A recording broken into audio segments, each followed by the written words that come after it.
Unsolved Mysteries Rewind is a commercial-free podcast that focuses on cases featured on the television show Unsolved Mysteries with Robert Stack. Each episode features a single case and, if possible, updates and an expansion on the original story. Listener discretion is advised for listeners who are sensitive to true crime details.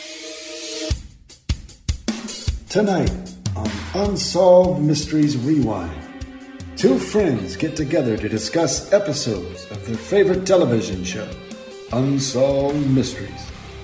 Will they find answers? Will anyone care? You may be able to solve a mystery.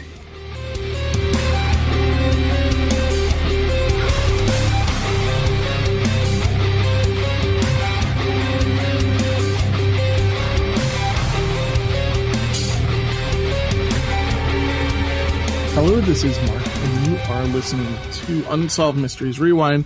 Today I'm bringing in a new voice who I know in real life, which is just kind of strange, but at the same time comforting. Lindsay, how are you doing? I'm doing well. Is it comforting that we know each other in real life?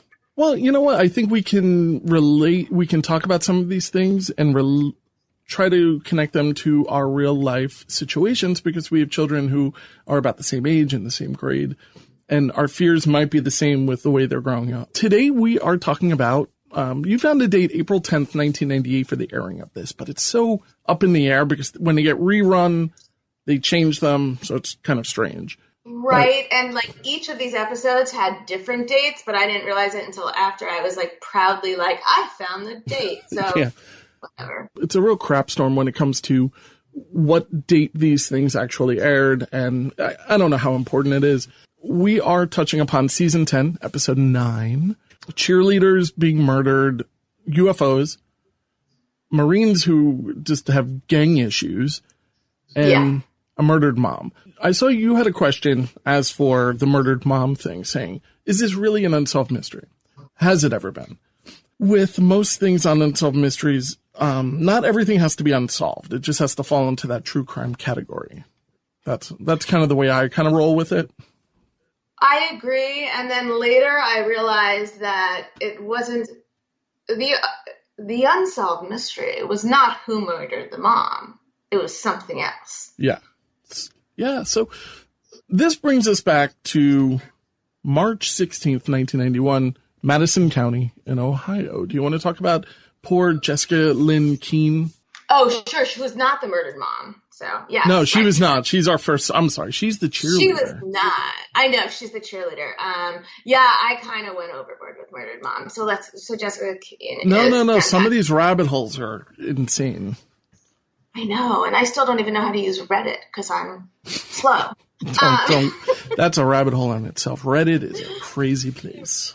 Yes, Jessica Keen was 15, living in Ohio, and she was a good girl until she started dating 18-year-old Sean Thompson, who was a high school dropout. Mm-hmm. And I kind of think there was maybe a racial thing Mom didn't like, but I don't know that for a fact.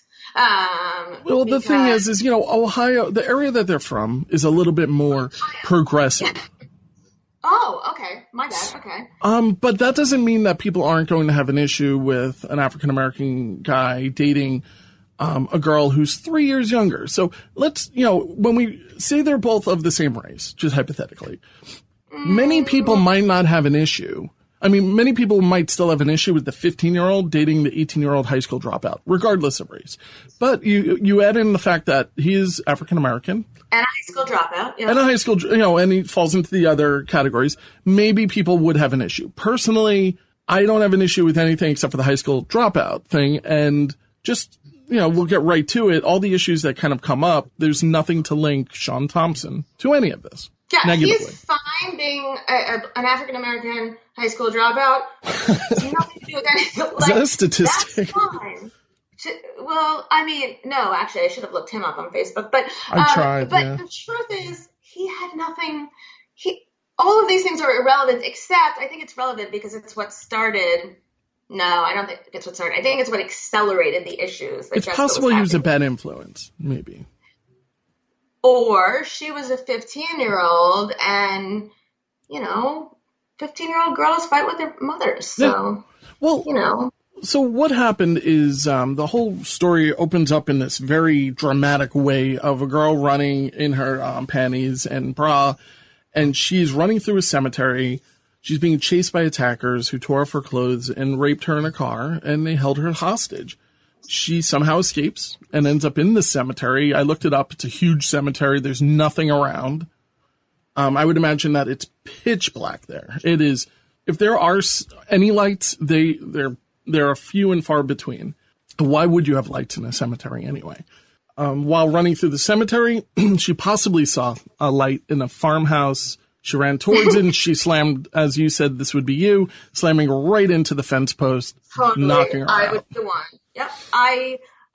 My son actually rearranged some furniture in his room because I kept walking into this bookshelf to kiss goodnight. And one day he goes, look, I moved it. You don't have to hit your hip anymore. So I was thrown into a fence post. Thanks, kid. Saving mom. So when the attackers caught up, they just say they fatally smashed her head with a blunt object. We learn later. I'm laughing because it's insane. A tombstone that weighed well over 70 pounds. That's not a blunt object. That is a crushing object. I had to do a double take to make sure that they didn't mistake at the time her running into the fence post, like with the death by a heavy tombstone. But no, apparently these were just two separate horrific injuries that she was subject to, in addition to the rape. I guess maybe she hit the post and cut herself, and they know that her blood is on the post, and maybe that's how they assume she ran into it. I'm not really sure. That really upsets me that, crime scene investigation wasn't like, hey, did anyone notice all this blood on this really heavy tombstone? That's cracked in half, they said. That's cracked in half, right, true. I don't know. I feel as though this is something that didn't happen. I mean, to break a stone? I don't know. I'm not really buying that so much. I think that it was maybe an ego-driven, I'm such a man, I have to rape little girls, but I can break a tombstone in half. It's like, look, I can barely hold this stone with his weak little arms. And right. So one of the things that kind of got to me, and I never heard of this, is they found knee prints around many of the tombstones behind it, and they assumed they were hers as she was hiding. I've never heard of knee prints. Is that a thing that you've ever heard of? I mean, I feel like we should have a backup for fingerprints just in case, but I wouldn't go with the knee. Yeah. Shoe prints, sure, heard that. But it also makes, I don't know which scares me more, that she had to hide behind so many different tombstones, which is really sad, or that there's so many teenagers on their knees in the cemetery. I didn't really think about that one, but that certainly paints a picture. The woman playing Jessica is far too old to be a high school student. I mean, this is nitpicking maybe a little. You obviously don't watch enough television. I'm sorry, Beverly Hills 90210, they were 35. Yeah, I know. And to me, I'm like, this is what normal teenagers must look like. Well, it's funny because when we do look at our local high school, I kind of thank the Lord that I do not have a girl, because I just think you have to worry so much more about the way these girls are dressing. Just my opinion. I agree. I do have a girl, and yes. She could probably kick both of our kids' ass. Yeah, she's a tough one. You don't have to worry about, I think. And she's a thinker. She's crazy. And she's a rebel, and that's what's good. Jessica was also a rebel, so not to compare. Which was not good. And if my kid, go on. Yeah, no, well, there's a certain. I'm sorry. No, it's all right. Jessica comes from kind of a questionable family, I think. We do learn more about her. She starts rebelling. She quits cheerleading. Come on, you can't quit cheerleading. And she skips school very often. To see her 18-year-old high school dropout. No, nothing wrong with him. Boyfriend, yeah. Right. I mean, I think we've all maybe dated people who our parents might not have approved of. You married one. No, I'm kidding. I was going to make that joke about you. I was actually going to make that joke about you. You beat me too. But I also think that there's something.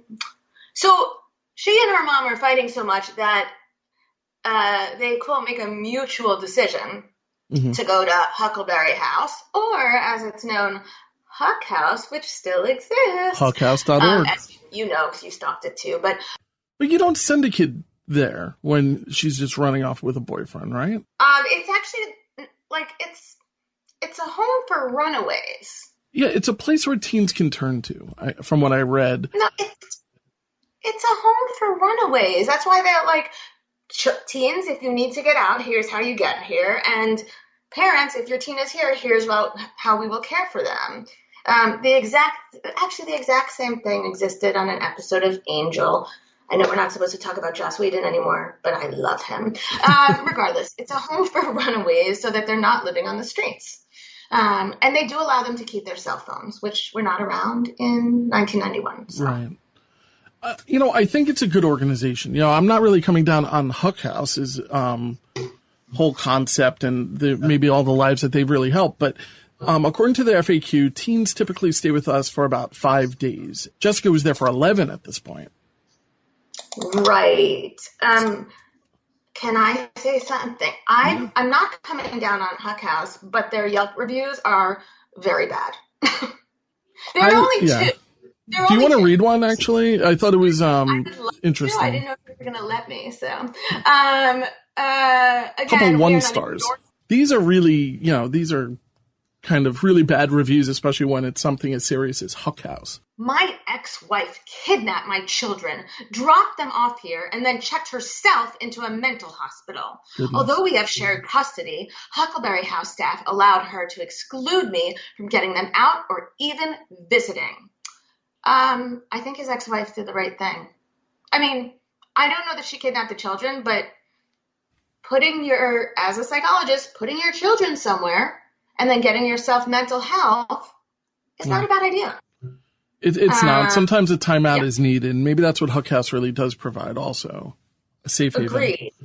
Agreed. And then the second also 1-star review, I think it's from a kid who was there. I should start off to say the 1 star is for the counselor I have. Clearly, he did this while he was there on his phone. Yeah. The workers are there just for money. I think we can both vouch that these people are not making money, right? No, this is a kind of place that's at best getting a couple grants here and there, and people making a lot less than what you think. Yeah. They're just for money. Not one of them asked if I was okay. I doubt that. Yeah, I truly doubt that. This generally is supposed to be a, quote, crisis center. It's more like a babysitting place. It was freezing, like they had no heat. That's how my daughter writes. She's 10. For the most of it, 0 out of 10 wouldn't recommend. I got sent here. This was supposed to help. It felt like punishment. Definitely need better, more caring staff. So in Huckleberry House's defense, again, I'm a therapist, and I don't have Yelp reviews. I don't think I do. We should check that later. Right. But, I do have patients or parents of patients who are dissatisfied. When you force a child or teenager to go into therapy, they all freaking hate it. It's literally I have had this amazing experience where a teenager and a parent come in and they're sitting there and the teen will not say a word. And I'm like, oh, this is going to be a nightmare. But they walk into this situation. As soon as mom leaves, but as soon as mom leaves, they're fantastic. Mm-hmm. They just hate their parents. So yes, I'm not judging Huck House based on these. No, I bet you Huck House is a pretty decent establishment. I mean, I know nothing about them, but I mean, aside from their website, which is fine. Their website is fine, yeah. Yeah, I'd say good luck to Huck House, huckhouse.org. Call out to Huck House if you're shout out, I'm sorry, I'm so old. If you're in Ohio and your teen has run away, or you need your teen to run away, or whatever, looks good. If you need your teen to run away. So after an argument with Sean on the phone, well, I'm going to guess they have kind of a communal phone. You can kind of picture that's it. what I guess too, and I just wish we could find out. I really want to know what the argument was about. Yeah, I don't think we'll ever know. I mean, 15-year-old, 18-year-old, and he did leave town at the same period of time. She's probably like, I don't want you to leave and go see your ex-girlfriend. No. He left town to drive to Florida with a group of his friends. But that's what I mean. So she might be the super jealous girlfriend who's like, I don't want you to leave because I don't trust you. It's a boyfriend-girlfriend argument. That's what I'm guessing. Right, but it's like more than it. Like to get in a fight with your significant other and then get in a car and drive.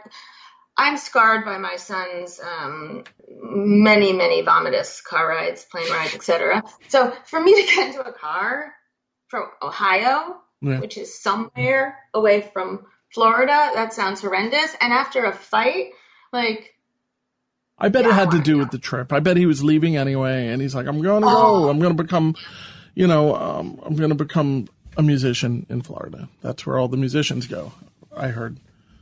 I'm just kidding. No, it was spring break, actually. So there you go. You know what? That's even a better point. Who doesn't want to go to Florida in the middle of March? I wish I was there right now. You grew up there. I did not. Oh, I thought you did. Because I did grow up there. I do not wish I was there. Oh, well, for 15 minutes maybe, for the weather. So, in a hazmat suit. Yeah. So after the argument, Jessica left the home and went to the city center mall, which I don't seem to, I forgot to look up the distance of that. I don't know exactly how she got there. Bus. So she took a bus from there to the mall. She was last seen alive at the bus stop at about 6 p.m. For whatever reason, investigators believe she was abducted from there. The police believe that she was forced or coerced into a car with one of two men. I don't know why we think that there's one or two men. I'm not really sure. She was raped and held for at least 6 hours. So we're looking at like a middle of the night type of attack. Sometime in the middle of the night, on March 16th, she escaped from the attackers and ran towards the cemetery, which, of course, ended the way we spoke about already. Right. The attackers took her gold pendant with the word taken on it, but they didn't take her watch or ring. I'm going to call garbage on this one. Really? Yes. So the word a pendant is a necklace, and the word, I don't know if you knew that, is a manly man. I think it's got to be.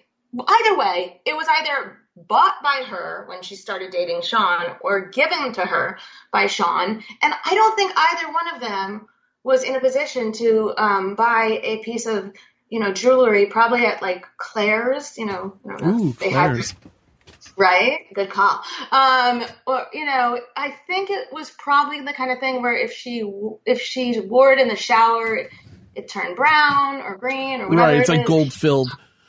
I think it was just cheap, and in the midst of raping her, it got, whatever. Like, I just don't think it was a... You don't think it was one of these things where it was taken like as a souvenir? No. We always do look for these telltale signs of souvenir taking because it's, it's dramatic. But it is dramatic. I understand why it's in there, but I'm just thinking about like all the cheap, like, my husband buys me this cheap stuff from like an engraved place in the mall, and I'm supposed to be like, oh yay, and like it has your name on it. It has the kids' names on it, so like they're birthstones. You don't like it, right? Yeah, exactly. I'm just kidding. That's not how your husband sounds. He's a lovely man. Not how he sounds, but it is the logic, and we've been together 20 years, so yeah, dude. But yes, I just think it was cheap, and also we don't hear about it later on, to the best of my knowledge. So right. I accept that. Perspective is crap mall jewelry. And also her ring and her watch would probably be like a swatch and like something else cheap. So it's not like she's wearing like a Rolex. That's a good maybe. point. Who knows? But we don't think she peddled this, or, the murderers, rapists peddled it. We just think, whatever. Who do the police go to first? Well, who's the first person that they're like, well, it's obvious it's the black boyfriend, right? Yeah. It's got to be that dude. They focus on Sean. He had left with several friends for Florida during the time of Jessica's murder, that's why I think that has something to do with the fight. Doesn't look good on paper, but DNA evidence cleared him from the case. Right. Right. I also feel really bad for them because, like, so you get all the way to Florida and then you got to come back. I mean, I bet you they stopped them on the way. I really hate road trips. So, yeah. Yeah, I'd like to hear Sean's story on that, to be honest with you. So would I. I want to do a hard stop later. I bet you he had feelings for her on some level. I mean, it's young people. He's probably like, I can't believe she's murdered and raped. Like, this is, can you imagine being in this situation where it's like, you just got into a fight with this person? How much guilt do you have to have? Jeez, yeah, poor kid. When a woman is murdered and raped, my heart goes out to the ex-boyfriend or...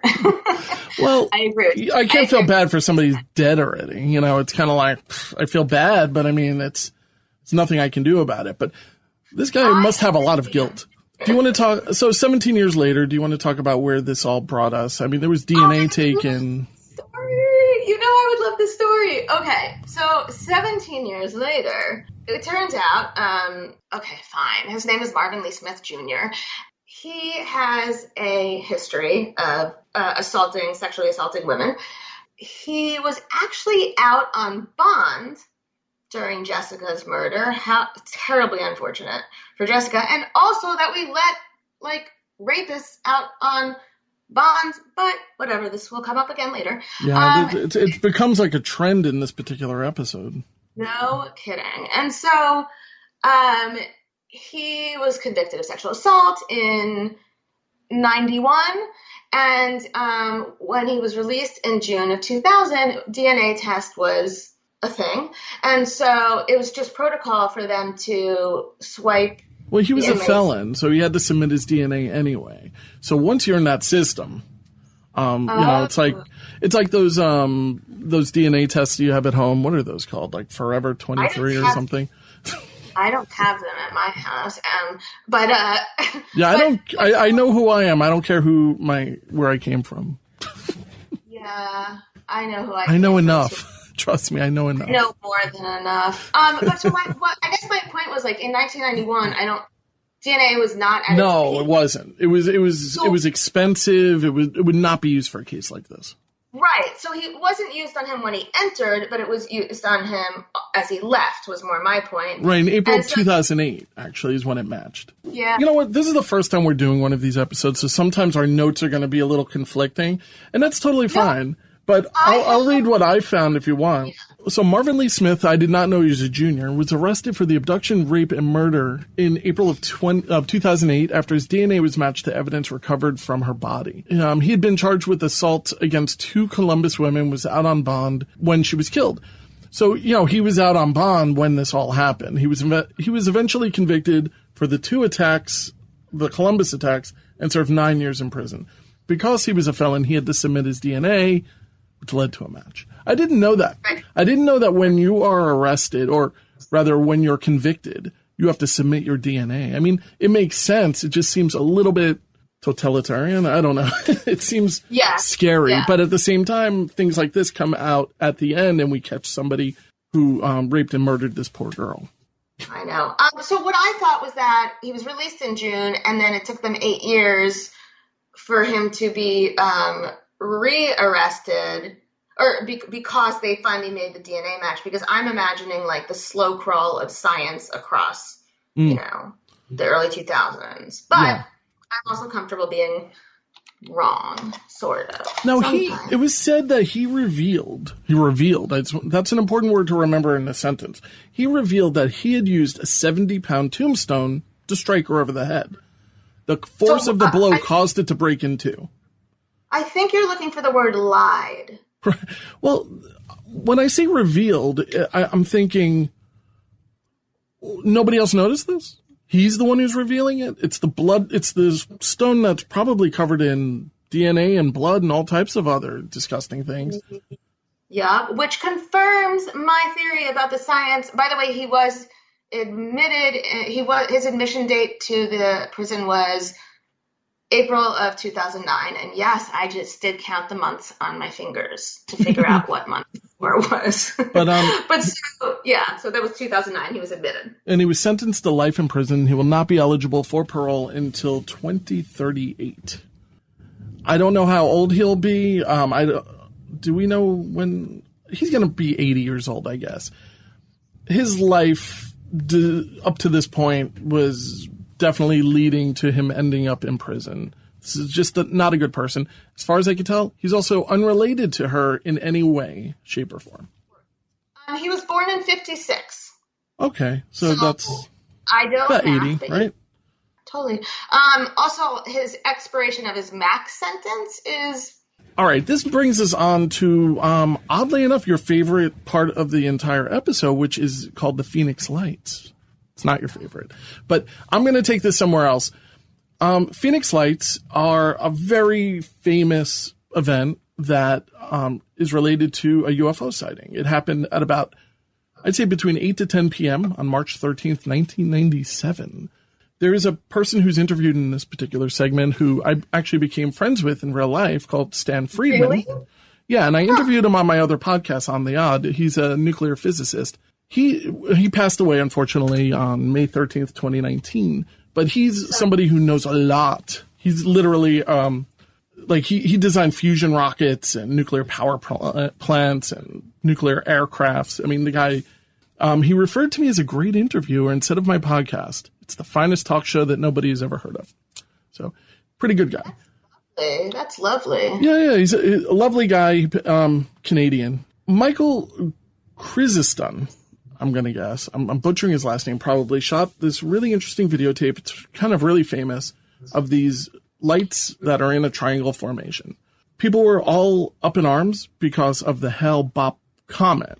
Now, do you want to talk about the Hale-Bopp comet? I also put a link to a little rabbit hole to discuss. Right. So I am super into cults. I'm actually watching a weird one on Netflix right now called Wild Wild Country. Where I love that. It's a very good. Really? Yeah. Things are about to go really wrong, but on the upside, yesterday, because I was watching it while I was on the treadmill, I made 5.5 miles because I got so distracted by cray cray. As somebody who practices transcendental meditation, people do create this connection between transcendental meditation and them. It's nothing alike, Just wanted to say it. Let me just tell you, if you have anything against natural pubic hair, do not watch this documentary. There was so very much pubic hair. Yeah. I take off my glasses and it's on my glasses. It's like, what the hell? Where did this even come from? It was very confusing. Right. So the Hale-Bopp comet is related to this other cult called Heaven's Gate, which is always a fascinating thing. And I'm going to put a link in the show notes to Heaven's Gate's Vimeo account, which has hours upon hours if you want to learn about the actual Heaven's Gate. I've had some communication with one of the 4 members of Heaven's Gate, the gate that is still around. Wait, one of the 4 founding members, or there's only 4 left? These guys stayed behind. I don't have a name. I don't have very much, but I emailed them on their website years ago, and I've had a back and forth trying to get them to be interviewed, and they're really against it. I really want part of that if you do it. If it ever happens, I send every 6 months or so, I'll send an email, say, hey, why don't we just have a conversation? And I'll just secretly record it. Now, I won't really do that, but I know, I'd love to. But I would. But Heaven's Gate, was a religious group and cult, whatever you might want to call it. But I'll put a link to it. They basically thought that the Hale-Bopp comet was going to take them home. They were to board the comet and be taken to this other utopia, I guess. So back to the Phoenix Lights. The military basically was saying, after looking at all of these videos that kind of popped up, those are sun flares being dropped by jets. That's all it is. And it's kind of like, well, of course you said that. You're the military. It literally looks like a Disney ride, or the traveling carnivals at night, with the the circle of. But let me ask you, yes. Let's say hypothetically that what you're looking on the videotape is actual, right? It's an actual craft from another dimension or planet. What would you expect it to look like? Don't you kind of expect it to look exactly the way it looked? Totally. But, so as you said, we know each other in real life. We live in the same town. And last week, right after I was like, I really don't care about UFOs, I woke up to discover there was a UFO sighting in our town. Yeah, we have a few of them around here from time to time. No, but like this was literally 3 days ago, and it was just one light. And I was like, no. I don't buy that so much. I mean, we're right near JFK. I mean, we have like 5 airports in our vicinity. I can't. Rich people drones. have drones. Yeah. Yeah. And I mean, how many times do we count helicopters flying around here? At 8:10 p.m., an hour before the military claimed to have dropped the flares, because this was the inconsistent aspect of it. The military said that they dropped flares between 9 and 10 p.m. The thing is that people were seeing these lights between 8 and 10 p.m. So I'm curious if there's like a wavy timeline, like time zone timeline in Arizona. That's a and good I meant point. to look it up, but then I thought maybe someone else would have thought of that first if that were the case. Well, we don't want to dismiss it so quickly, do we? It's fun to talk about this stuff. Because here's the thing, the flares, they have a burning aspect to them, and there's smoke pouring off of the flare. We've all seen flares. These are not flares. These are lights. So I don't know if it's a UFO from another planet, but I do know that it's a light that's fixed. So I'm not really sure what it is. I think it's a craft of some sort. But 8:10 p.m., Ross Nichol and his family were driving along Highway 89 north of Phoenix, and his son saw the strange lights, and they claimed that the lights made no sound and were about 1,000 feet in the air, which to me, it just wouldn't, for me anyway, 1,000 feet. I think maybe they're overestimating. I wouldn't even notice it. Yeah, like it's dark out. How do you have any idea? I don't have any idea what 1,000 feet is if it's flat, like horizontally, never mind vertically. Yeah. Also, they definitely these people did not have cable television. Well, this is 1990. Well, it's 1997. Maybe they did. Maybe. And I do want to also mention. Oh yeah, we did mention. I'm sorry that it was in Phoenix. All right. Wait, can I say my theory now is that it was a team, a flock of ducks or birds that are lit up with lights attached to their bodies. But wouldn't they move? Yes, they were hibernating. They do. Ducks do fly. I don't think they can hover.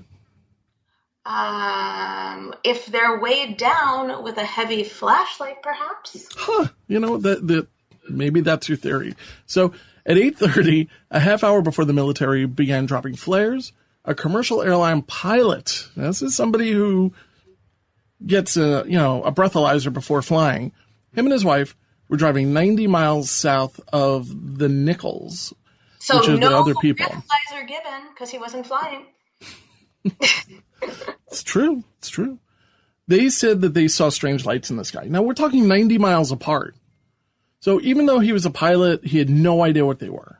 This is somebody who's seen a lot of different strange lights, probably. The couple noted that the lights had no noise, and they were in a V formation like birds. Boom! The mighty ducks! With flashlights around their neck, like a cartoon. Then 14 miles southeast of the pilot sighting, still 25 minutes before the military claims to have been dropping flares, Ozma Linderman and her boyfriend saw the strange lights as well. They were traveling at the same speed and appeared to be connected to one large object. So it could be just one object with a lot of lights on it. It could be a test craft. It could be a U.S. plane. I mean, these things do exist. The stealth bomber was considered a rumor until it became public. Right. Also, flock is singular. Did I say flocks? No, but I'm referring to one object. So I'm still getting the flock theory. Well, what would you call two flock? If there were two next to each other, wouldn't it be flocks? Flokes. Nice. So 8:45, 15 minutes before the military flares were dropped, A truck driver saw them, and within 1 hour, the Phoenix flew a total of 300 miles across the state of Arizona. Thousands of people claim to have seen this. This is a big deal. Some of the footage that I think they shot is unquestionably not edited. It's one generation. The military basically has closed the case on the Phoenix Lights. They feel as though they were the flares when they compare them side by side. I don't know. You have to take what you can from these type of stories. But what I think that I come away with here is that they were not flares. I don't know what they were, but I definitely know they weren't flares. May I add something? Sure. So, again, because I'm a doctor. Okay, well, first, I'm a dork, and Kirk Douglas said he saw the flares. Just happened to cross I didn't know that. For any fans of, well, I guess Goldie Hawn. So, but he said he saw them and called them in that night, which I thought was mildly interesting. More interesting is in 2011, there was a article published in the Applied Cognitive Psychology Journal, and they wanted to see what made some people believe in alien visitation versus others. And it turned out that people who, like, extraterrestrial beliefs were significantly positively associated with a belief in ESP, a belief in the afterlife. Those are stupid factors because it's like I feel like that's like one group. A history of unusual experience, which is the old term is schizotypy, but it obviously has horrible connotations. But history of unusual experience, and it's not related to schizophrenia. So education and openness to experience. So regarding the last three, this history of unusual experience, education, and openness to experience, people did, first of all, we do have some fairly educated reporters here, and one would-be famous actor who may be an alien. I'm not saying he is. Some people reported feeling temporary amnesia after they saw the lights, which does fit into that schizotypy, genre. Other things are delusional thoughts, magical thinking, unusual thinking, and then magical mystical essential oils. So I imagine that if this happened today, Gwyneth Paltrow might also, and all of our essential oil, people in town might also be more prone to see something they didn't understand and believe that it was an extraterrestrial. Or I have to ask the question, what do you think? Yeah. Do you think that we're alone in this universe? I don't. Okay. I don't. It doesn't make any sense. The same reason I believe that I'm not ruling out ghosts, because I think there's no action. Nothing disappears. Mm-hmm. So it's energy. Yeah, sure. Yeah. So why would we not be transformed into something else? I don't, but I also think that, every once in a while, some shit, what is it called? The stuff, that keeps exploding every once in a while. Ectoplasm? I feel like that's from Ghostbusters, no? Oh, you mean in our town? Yeah, in our town. Oh, well, we have surges. We have electrical surges because our infrastructure is from the 40s. Right. And that's 80 years ago.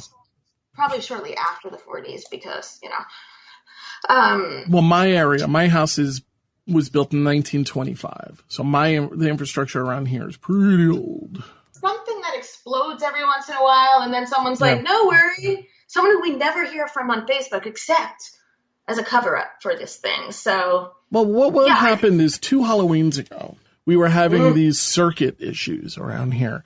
And we also had very low-hanging clouds. They're transformers. And what happens is they start shorting out. These huge sparks basically jump from them like it's welding. And the low-hanging clouds create this diffused light. And it lights up the entire sky. It's crazy. Right. Which is where, listen, low-hanging clouds, that's a perfect time for an alien landing. Yeah, I guess. Well, we are on Long Island. Anything is possible. But we'll put a link to this if people want to read more about it. There's tons of information. We're not even scratching the surface to the Phoenix Lights. I didn't even expect to talk about it for this, but it's fine. I definitely thought I would just keep my mouth shut and be like, meh, you do it. But I thought the study was interesting. So. But this next story brings us to sunny California, where you grew up. No, I'm kidding. Everywhere I'll say you grew up there. We have a Marine who's attending a birthday party. He's 22 years old. His name is Joffre Ramos. Is that right? It is. And he's in Canoga Park, California. I'm not familiar with Canoga Park. I'm not really sure what part of, if it's East LA or something. Or like in that vicinity. I'm not sure. But it felt like it was. He went to a party with fellow Marines. They mixed well, but there were gang members. Sorry. It definitely felt like it was East LA, but that might be a semi-racist portrayal on Unsolved Mysteries. Okay, just checking. Yeah, I felt like I was watching Grand Theft Auto, essentially. You know, it's like I just felt like I was in... sort of a Grand Theft Auto where someone, like, shook everyone, and then they just, like, blindfolded them, spun them around, and then were like, go pin the tail on the donkey, because nothing makes sense in this story. Yeah. Well, I have my own little tiny theory, but... So... Two women just break out in a fight. I mean, we've all been to these parties probably where two people who just kind of start a fight and everybody's like, what? I don't go to those parties. No. I've been there, but not with gang members, thankfully. But I just want you to admit it. You're not that cool. Yeah. No, I'm not. Yeah, I'm not cool enough to be in a gang party. Is that a gang party? Hey, guys, I'm at the gang party. I brought the wine coolers in Brazima. Right, and how do now it would be like an IPA, but like how do these Marines end up at the gang party? Because they probably came from the same neighborhood. That's what I'm guessing. Not really. I mean, it is. I mean, if you go to parts of LA and everything, there's a very large Latin community. You know, sometimes there's gangs, sometimes there's not, but they're very close knit community. Like Compton's not all gangs, you know. They definitely had gang issues, but it's not as scary as they make it out in like Grand Theft Auto 5. After this fight started breaking out between these two women, other gang members kind of joined in. Joffre and his friends are like, let's get out of here because clearly this is, you know, we're Marines. Let's get out of this situation because we just don't want the trouble. They get to their Jeep. Joffre realizes that he forgot his wallet. And then his friends forget Joffre. No. But why? He forgot his wallet where? Like, what was he buying something? Because I think, was he buying drugs? Yeah. Was it stolen? Did he drop it? I don't know. But I do know that doesn't make a lot of sense. On either way, if something is missing, it means, by definition, you don't know where it is. So how did he know to go to the backyard? Yeah, I don't know. But he goes in the reenactment, he goes to the backyard, picks up the wallet, and his friends leave him. They got scared, and Joffrey's like, yeah, I have to go in there and get my wallet. Yeah, but it literally says that they forgot him. They didn't forget him. They left him behind. He was a pain, so they were like, all right, let's get going. I think he was hitting on a slutty girl. Oh, well, who wouldn't be? Come on. So after finding his wallet, he was confronted by several of the gang members because, you know, isn't there a Marine credo to never leave anybody behind? Oh, yes. This whole thing. Yeah, but it is not as powerful as the gang credo that destroying a Marine is a badge of courage. They are the kind of guys you want to be around when something goes down. And three of them, I'm not saying that we're going to get the rumble happening and everything. There's going to be music segments. What I'm saying is they could have gotten their way out of this, but instead Joffrey's friends abandoned him. So in gang culture, I'm sorry. What they should have done was start snapping their fingers like in West Side Story. Right. Well, that's why I carry in my pocket those snaps. You know, it scares everybody away. My dog jumps. So Louis Quezada was the leader. And in gang culture, I never heard of this, destroying a Marine is considered a badge of honor or a badge of courage. I bet you that this might be right up there with like some type of initiation ritual. Not sure. I agree. I said it's a credo. They beat the crap out of this kid. I mean, they beat him probably an inch from death and dragged him out to the front. They probably beat him up for 5-10 minutes, right? I mean, how long? I don't know, but he tried to scale a wall first, as one does. You know, I imagine if it's a fenced-in area, there's 2 ways to leave, but he went for the wall. Yeah, and those walls are pretty common. They're usually about 8 feet high. Yeah, but he's a Marine, so, you know. You're right. That's another good point. But they had to do the reenactment. But if he had bought drugs, maybe he was also intoxicated. So, and he was also probably drinking a little bit, even if he didn't buy drugs. Mark, have you ever forgotten a passenger in your car? They were wasted. That's probably the other reason. They either were so wasted that they forgot him, or they were so wasted that they left so that they didn't get caught being wasted and driving drunk. What happens when there's a fight, right? And somebody calls the police and the Marines are there? You know, you get in trouble. You're going to get reprimanded from the military. They come back for Joffre, thankfully, right? But it's too late. He's already beaten up. They dragged him out into the street. All of a sudden, even in the reenactment, they're kind of making these guys look like they're kind of brave or whatever. But, right? I mean, I was just like, you guys, I mean, you might be able to beat me up, but you guys don't have a backbone between you. No, and as drunk as I'm assuming they were, my daughter could probably take him. Sweep the leg. So they return back, and yeah, they abandoned him, and that's a really dark thing that they probably have to live with for the rest of their lives. And there was a random car driving down the road, and Kazeda, who's probably high, you know, probably just tripping like crazy, starts firing at it, thinking that it's a car full of Marines, because that's a thing. Wait, I thought it was the Marines in the car that he started firing at, no? No, not according to what I've read. Okay. But Joffrey's friends found him bruised and bloody in the street. The police arrived within minutes. Obviously, there's a lot of commotion going on, and the police arrest the Marines. You need to out the police. You know, if it's LAPD, I have my own personal gripes with them, which I can go into off air. But it's one of these things where it's like, two things that they could have done. They could have called the police, said, we're Marines, and we need you to come here because we're in a situation. And the police would come right away, and they would give them as much backup as they want. The other thing they could have done is say to the police, the situation right away, in my wallet, there's a phone number. That's the person in charge of us. He'll clear up everything. Wait. You got cut off at, there's a lot of commotion going on. But instead, the police arrest the Marines. Makes no sense to me. Right. Unless they're high and blasted. You know, unless they're wasted. They're absolutely wasted. I will live and die on that. But then one of the officers makes somewhat of a questionable call regarding Joffre. Yeah. Do you want to? I never heard of this. Do you want to talk about that? Yeah, it should not be a thing, much like rapists going out on bond.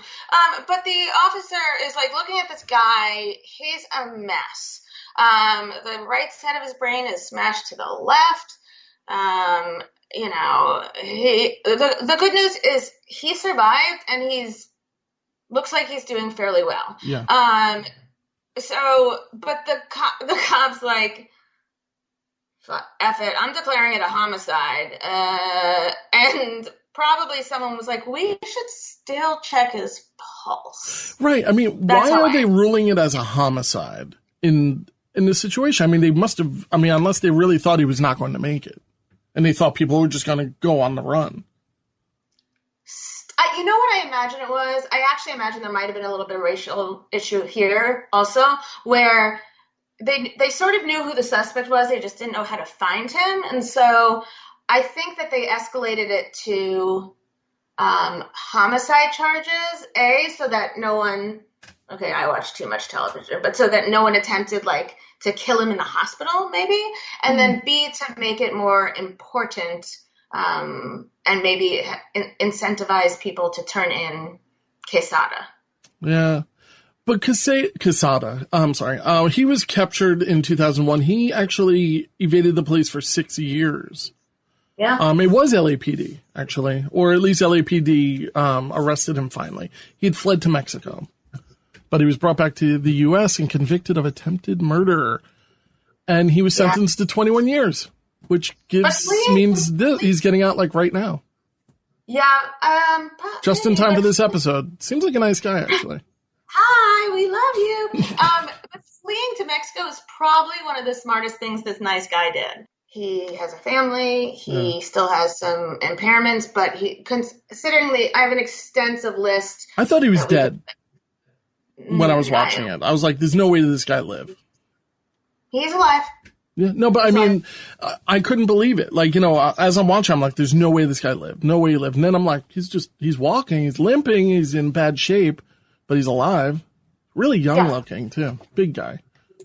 Yeah, no, very excited for him. And very excited that his murder was caught. You found him on Facebook, right? Is he still doing okay? Yeah. And the resemblance is, listen, there's nothing there that says like, almost died or declared dead, but, there's a pretty strong resemblance. Yeah. And, he seems to have a family. I didn't reach out, obviously, because I didn't think, whatever, but I don't really have anything to ask him. Yeah. But I was happy to see that, considering all the brain damage and trauma that could have resulted from this.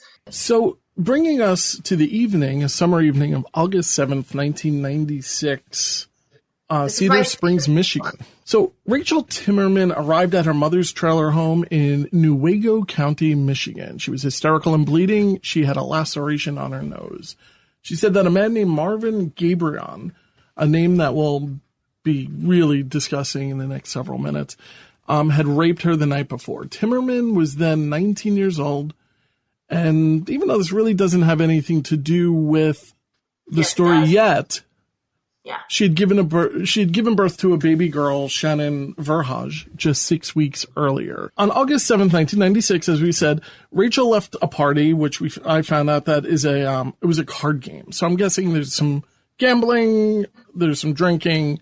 It's like a poker party with 43-year-old Marvin Gabrion, who a family friend. Yeah, they claim he's a family friend. I don't know whose friend. That's something we never learn. Friend. We'll get to that, yeah. And two other men. It's likely Wayne Davis and John Week. After stopping in a field, which I have to just kind of question, like, what is that about? Marvin orders the other two men out of the car and drives off with Rachel and proceeds to violently beat her and rape her up to 3 times. Now, which I don't. Other questions about. I have to say, I don't know if is it possible this did not begin as rape, and this began as a party type of situation, and then somebody like Marvin, who clearly has a lot of demons, it turned violent. Because so rape 3 times, it's excessive. I had this. It's not excessive. Well, maybe that's the wrong word for it, but it just seems to be. First of all, he's been in a drinking. car. Second of all, how does he manage? He's 43 years old. You're telling me he manages to hold her down while he refills his gas tank? Yeah. I don't know. It doesn't seem like I do believe this poor kid was raped. I do believe that. Yeah. I'm just saying I don't know if it began as rape. That's all. Okay. You found a lot of interesting stuff about Marvin, which kind of blew my mind. To kind of give us an idea of Marvin. Marvin's family sucked. Sorry. Apparently when his dad was born, his father questioned his mom as to whether or not he was the biological father, but Marvin wasn't special. This was the same thing. The same routine he went through when all 6 of his kids. Right. We call that a running joke. You know what I mean? Like at that point, it's no longer, a serious question. I get the feeling it was a serious question because Me too, it was. But But well, in large part because Dad once beat Marvin's head into a wall repeatedly until one of his other brothers came to help him out. I believe Marvin was number 5 of 6. When he was 12, 2 of his brothers held him down and tried to smash his head with a large rock. Another time, a brother fired a gun at him. I think we know this family. I kind of thought so too, but it's the same kind of, that's not my child. I think Marvin's a little sensitive, if you want my honest opinion. I think maybe it's easy to hurt his feelings, to be honest with you. There's a lot of people who are like this. They lash out violently, but when it comes right down to it, they're the easiest to hurt with just one word. We call those narcissists. Oh, okay. Yeah. I'm not one of those. Narcissists are violent, but, you know. I'm certainly not a narcissist. I don't think you are. Are we all, though? I think. When he was young, apparently he was smart, but he didn't get good grades. People say that he walked, and by people I mean his lawyers, say that he walked away from a fight. He was a nerd. He stood up for people. And then there's like a lot of horrendous stories about neglect. Like on multiple times, like his health was totally neglected, and he ended up like requiring hospitalization. Yeah. And you know Dad wasn't paying for it unless he needed it. Needed it. And like legally needed it.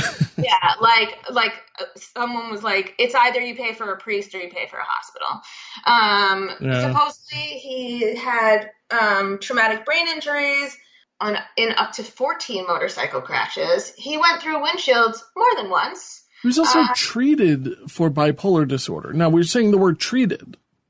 Yeah, I don't think he was. I mean, first of all, you mix the kind of meds that were used back then would have been lithium, largely. I mean, I know it wasn't so far away, but bipolar disorder is hard to treat. And so, and lithium and alcohol don't mix well together. I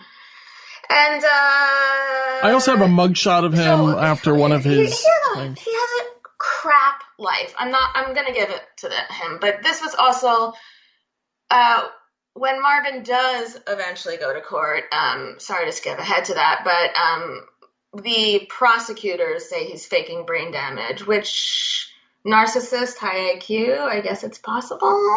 Sure. But I'm not sure. But so she gets, Rachel gets raped. She goes to Mom's house, which, why not Dad? Because I think she was living at Dad's. So maybe Dad was friends with Marvin. That's definitely possible. Her dad seems to be pretty mild-mannered. We do get to meet him on the Unsolved Mysteries during the reenactments. Right. Just seems mild-mannered. I don't know if he's a good guy or a bad guy. I don't get a scary feeling from the guy. Seems kind of nerdy, really. Right, but August 7th, as we said, 1996. Marvin's charged January of 1997. Marvin said Rachel set him up after allowing her to perform oral sex on him. Allowing her to, okay. Yeah, because we're all just jumping at the bit for that. Well, that's, isn't that a bit of a narcissist comment as well? It's kind of like, she was so into me, older man with a bloody face, what's not to love? He wasn't bad looking, by the way. I mean, I didn't see him in any other, I've only seen him in mugshots. He seems to have quite a few.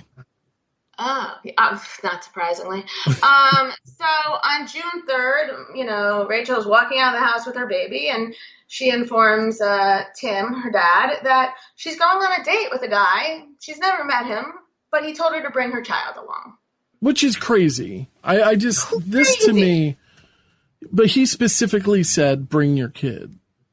Which is where you should have been, your spidey senses should have started tingling. I think it's worth, I just want to say it's worth noting that Rachel told her mother that she was afraid to press charges towards Gibran because she said that if she did that, he's already threatened to kill both her and her baby, which is just, we've seen this a million times. Very often it's more just of an empty threat. But the next day she did report the rape to police. And 2 months later, the county prosecutor charged Gibran with rape. Now, Shannon is the baby. According to Shannon's grandmother, which I don't know, I don't think that is Velma. Velda. I don't think it is Velda either because they keep calling her grandmother. So because Shannon's grandmother, and that's the way I'm going to refer to her because I think it's important that we have this other person. She has this webpage where she wrote and basically gave her account of it. And she said, quote, "The police in the community Rachel lived in did not really believe her, so nothing was done for several months. Shannon's grandmother also did not know Rachel at all. This was all a big surprise. It was kind of, I'm kind of guessing her son had a one-night stand, got a girl pregnant, or had this kind of affair and got this girl pregnant and they had the kid, but they were not together." I agree, and I would go with a married man having an affair, come to think of it. Oh, that's possible. That's totally possible. I'm assuming they're the same age, but you're absolutely right. Yeah. I think that's what I'm going to go with because that also explains the secrecy and whatnot. But I just want to, real quick, let's talk about this fear that no one would believe her, because apparently one of Marvin's hobbies was setting fires to people's houses when they pissed him off. Insane. What else? Shooting at houses. Came out in court too, when a lot of people basically came to speak on, I guess, against him to give an idea of the kind of character Marvin is. 58 witnesses testified during the penalty phase. Right. Yeah, you found there was a lot of interesting stuff here. This is so basically, right. So basically Shannon leaves to go on this date. No, Shannon does, unfortunately, but Rachel leaves to go on this date, takes her kid and starts writing letters like, "Hey Dad, I'm taking a vacation." She writes a letter to the prosecutor that she's decided that she basically takes blame for, she just couldn't stay away from Marvin's penis and she made the whole thing up. She ran off with this guy and eloped. I don't know if this is characteristic of her because we don't get to really know much about her past. There's a lot of stuff that Unsolved Mysteries fails to bring up. For instance, there's a period of time where she goes to jail for a drug charge. Right. She's in jail, and that's part of the reason why it took so long from August to January. Is she was in jail. There's a lot of it's like musical chairs, but with jail. So I just do want to go back a little bit. I just want to fill in a couple of holes here. So in the months that followed the rape, Rachel attempted to turn her life around. She began focusing her time on her daughter, her family, and she began working at a local McDonald's. Yes, it was definitely a McDonald's because Tim started to say it and then stopped himself. So. Yeah, I gotta watch.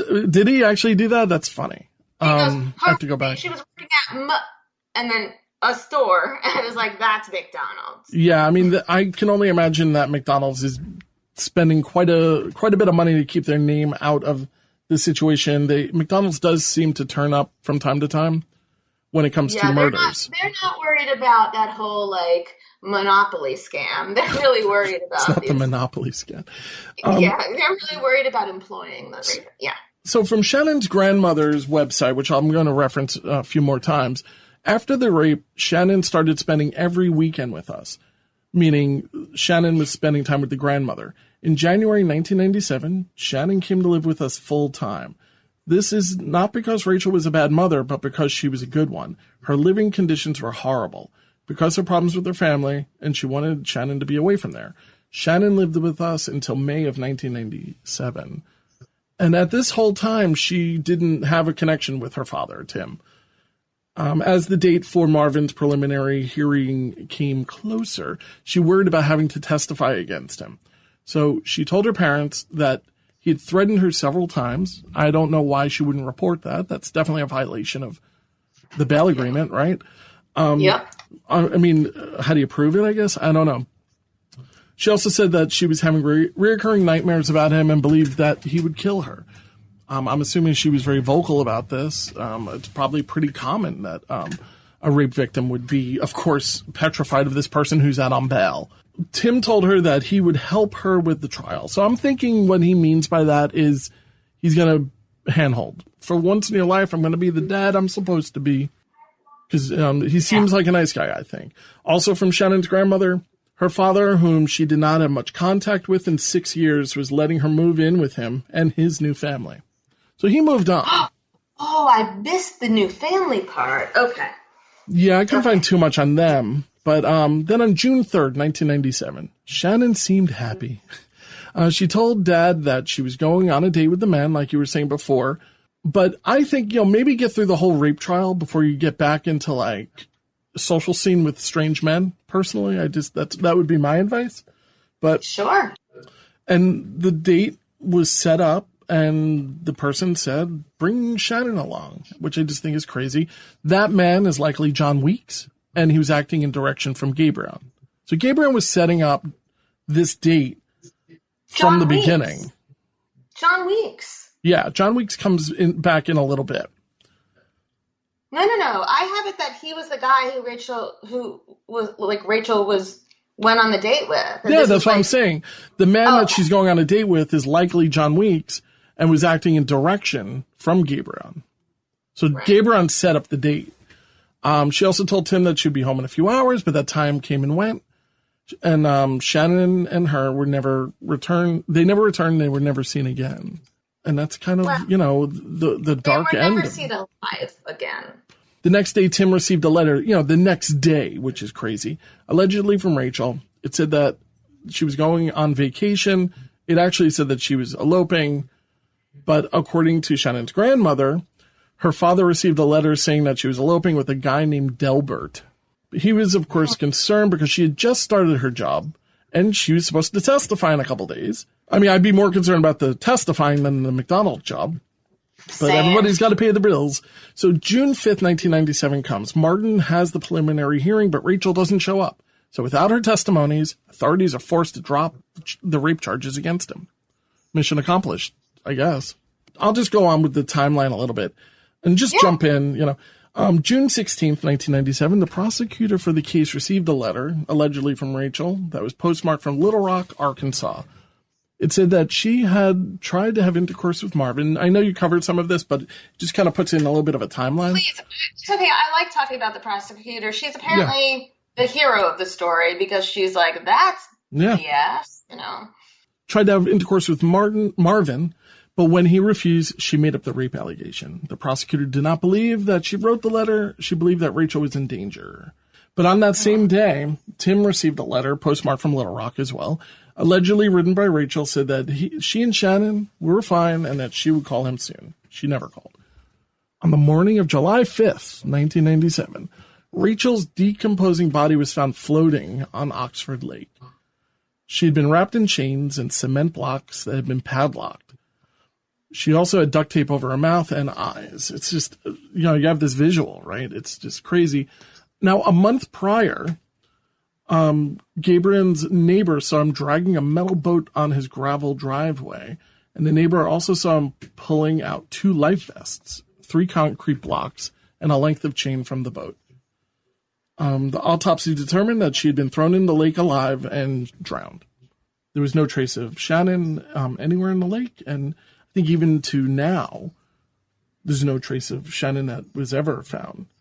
Authorities theorized that whoever kidnapped Rachel forced her to write the letters on June 3rd and then dumped her in the lake.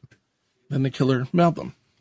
Nowadays, we have touch DNA. We have so many more advanced ways of finding out who mailed something that, touch DNA is a whole crazy science. I don't know if you've ever gone down that rabbit hole. I have never heard it. I'm nodding my head as though it'll make me seem smart, but I've never heard of it. Definitely check it out. It's an eye-opening type of thing. It makes you not want to touch anything.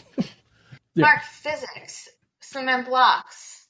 How is she floating? I think I have the answer, but her body, of course, would become bloated, and all the gastric stuff in her body would create gases, and she would float up. So she was inflated. It's like it becomes, you have to pop.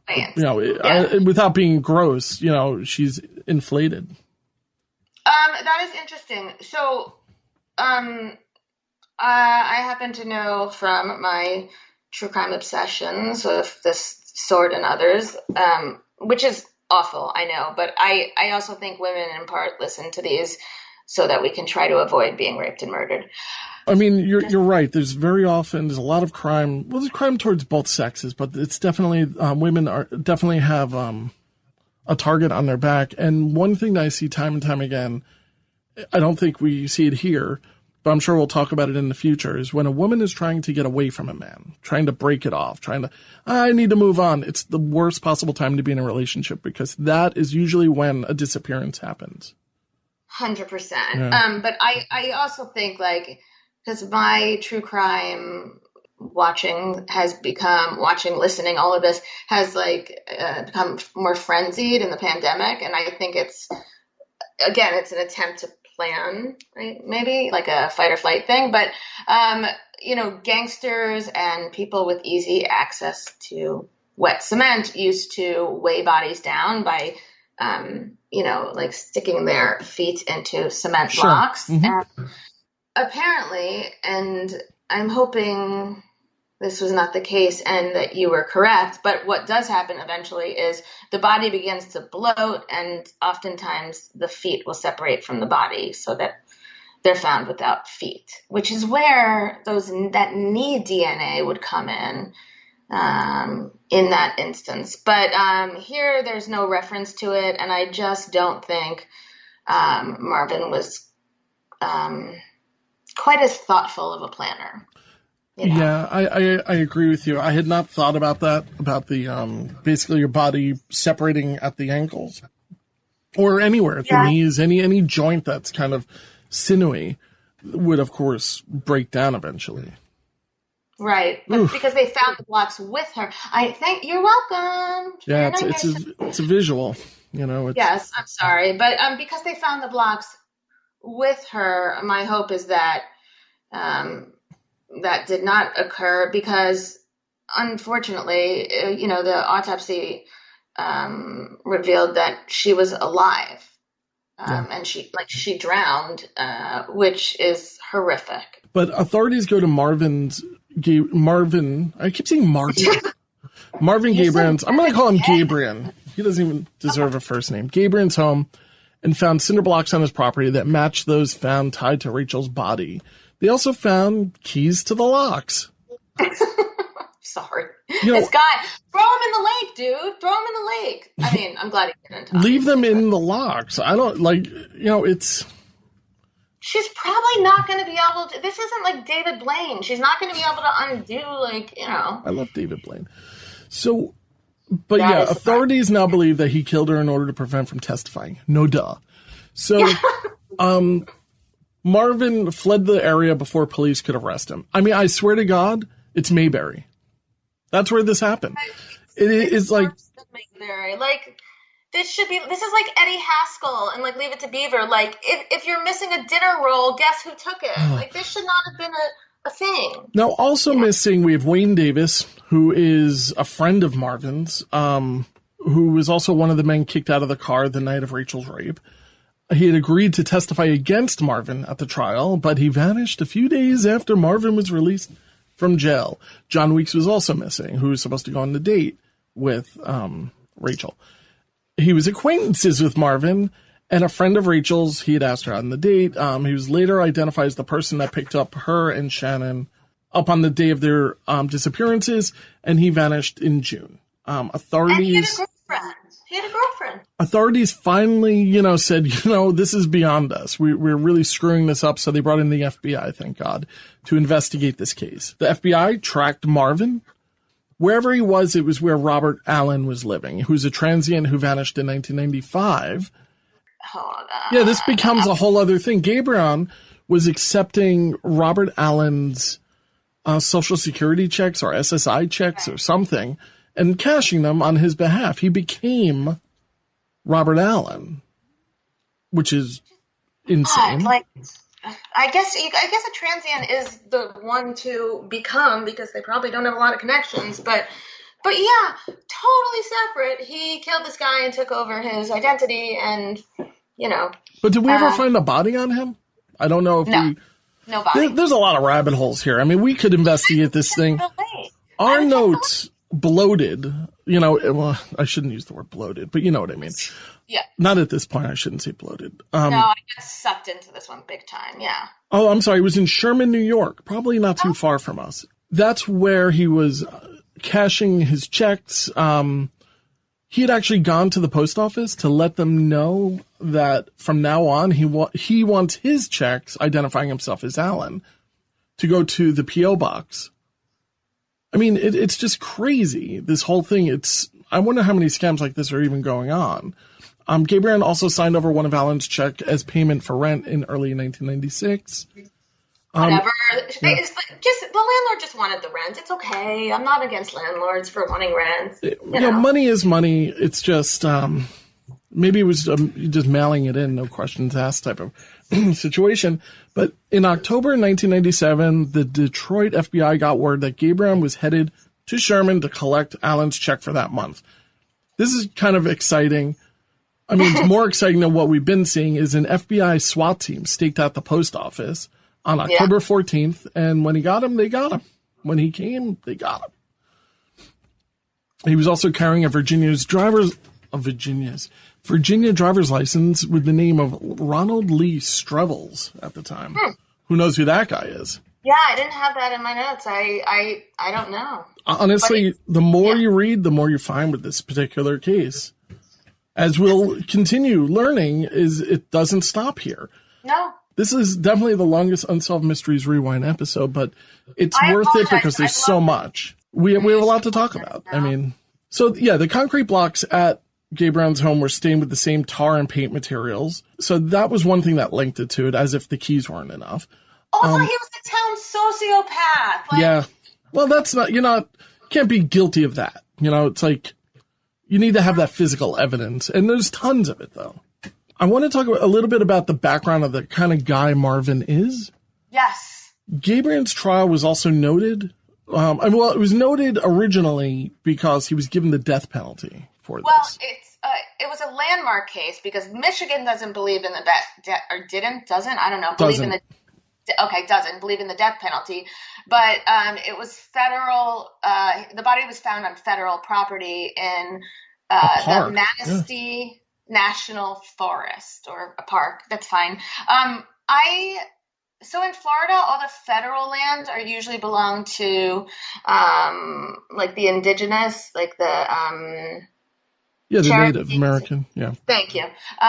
So I don't know. I couldn't quite figure out if that was the case here, but either way, fortunately, because Mayberry couldn't handle this, the feds were put in charge, and what I imagine to be a very tall, broad-shouldered, brilliant, incredibly good-looking FBI agent was like, I'm going to take this one. And the death penalty was charged. It's like, dun, dun, dun, dun, dun. So now, it was also noted because the judge's decision to deny Gabriel's right to fire his counsel and defend himself in court was kind of a big deal. I mean, I didn't even know you could do that, but Gabriel's erratic behavior and frequent disruption of court proceedings, they just felt as though it was going to continue given the attention and everything. But these are some of the things that he did that led to the judge pulling it away. He punched his defense attorney in the face in full view of the jury, and he committed 40 major infractions while at the county jail. Oh, they're so good. They're so good. Yeah. Gabriel filled numerous bizarre motions, including abusive and obscene language. I mean, the guy's, I told you, he's a very sensitive guy. He accused the judge of sleeping with and impregnating 13 and 14-year-old girls and called his lawyer and judge satanic and Hitler. Well, we don't know. We don't know.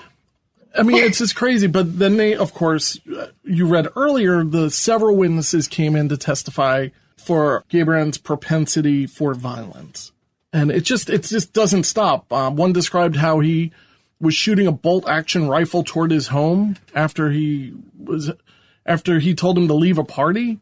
So, I mean, he's shooting people's houses, lighting them on fire. One woman said that he trained a rifle on her and her 2-year-old child as she walked into the car one day and then climbed into his car and followed them for miles. I mean, honestly, cell phones have saved lives when you really think about it. This poor girl being chased to the cemetery earlier. Cell phone, you know?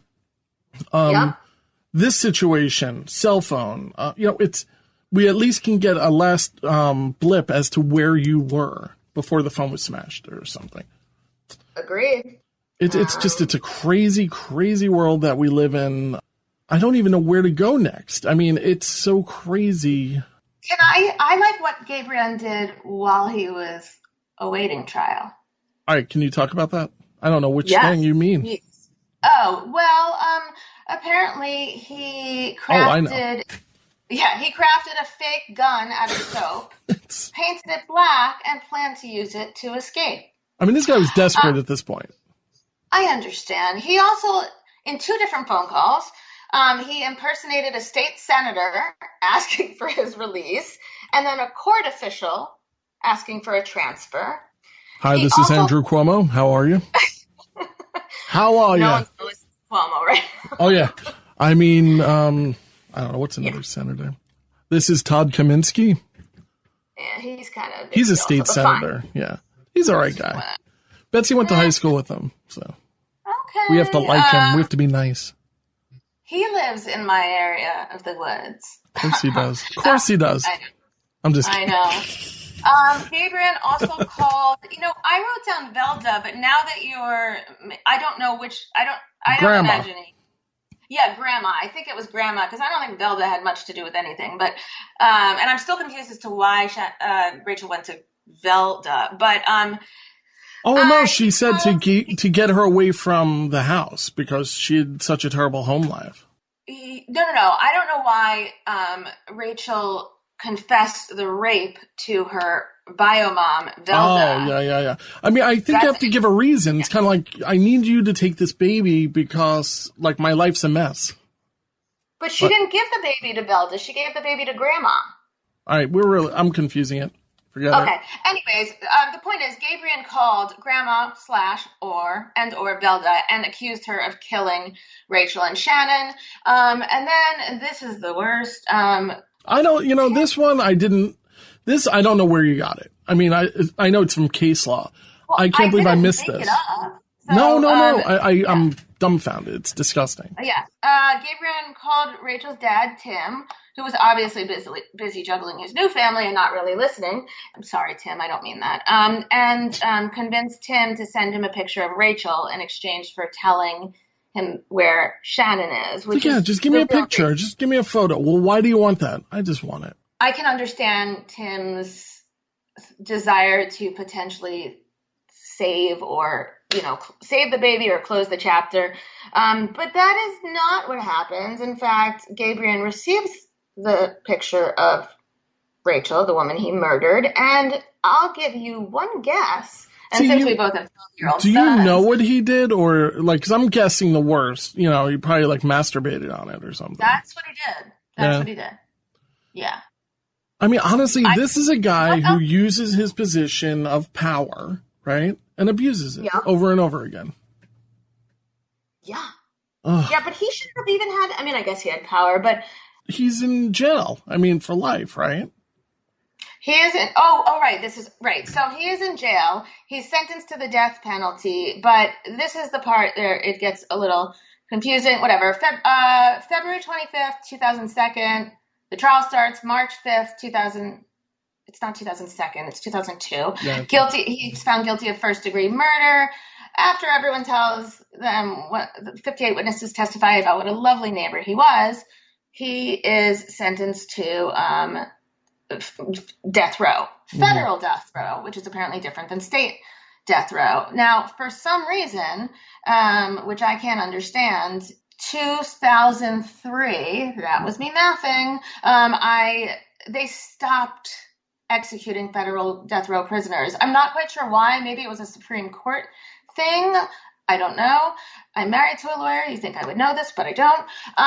But so they just stopped for 17 years. And then in July of 2020, so 6 months ago-ish, they executed another federal death row prisoner. And now he's they executed in where he's being held? They executed?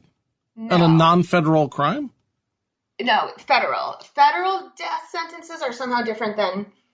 Yeah, because it's, in federal, you're dealing with the nation's, laws, I guess. It's much more strict, while like the state level, and so, yeah, I mean, if he was arrested and they could not prove that he actually murdered somebody on federal land, then if it wasn't on federal land, then it's Michigan. If it is on federal land, then the death penalty stands.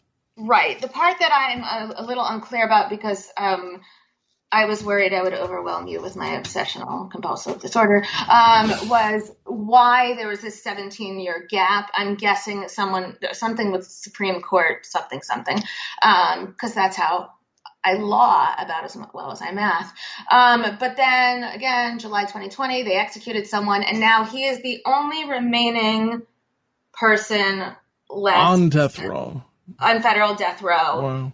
Probably in Michigan. But this is interesting and concerning, and there have been many people, including the Night Stalker, who end up dying on death row because they're just there for so long. Yet another documentary I watched recently. But I did a little Googling because I was curious, and on average, this is data taken from 1977 to 2005, men spend about 125 months on death row from sentence to execution. Whereas, but there is a breakdown according to race, and I have to say this may be the only place.